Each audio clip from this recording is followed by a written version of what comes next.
Dr. Hani Tohme became Beaumont's water utilities director in 2006. The city manager demoted him this past February and fired him in May. The city manager told the media that it is about budget, efficiency, and excessive overtime.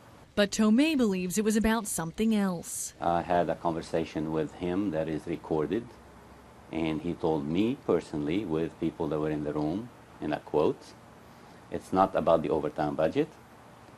It is not the overall dollar amount for the department. It is strictly the amount these certain employees are making." Well, if it's not about competency, and if it's not about money, and if it's not about cost, what in the name of heaven is it about? And we know it's all about Frank Jackson. Attorney Larry Watts is representing both Tohme and Frank Jackson. I can't understand it.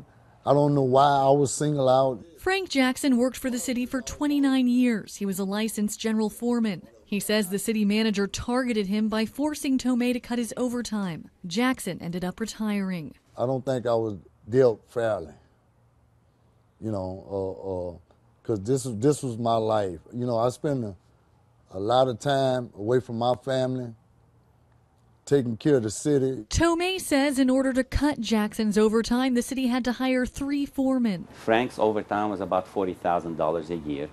3 foremen with their pay and benefits cost over $180,000. And Tohme says in the end, the city spent about an extra $1 million hiring contractors to catch up on the backlog of work created by the reduction in the department's overtime. I have told Mr. Hayes on several occasions, and I have talked to finance on several occasions, that we cannot afford these changes. I absolutely do not think it is about discrimination. It is about efficiency. City Council member Mike Getz says overtime in the water department was excessive.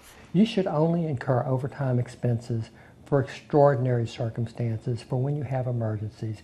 If you have your staff properly allocated, you should be able to do your job during the work hours that are allocated to you. Getz says the main goal of City Manager Kyle Hayes was to cut down on excessive overtime. When we were operating in the past, we were having $21,000 of overtime a week, and that's been cut to between $3,000 and $6,000 a week in overtime. Getz says the changes Hayes ordered made the water department more efficient and have not affected service. To make the citizens believe that there's something amiss in the water department, that it's not being properly maintained. None of that is true. The water department is solid. It is working just as fine or better than it always has.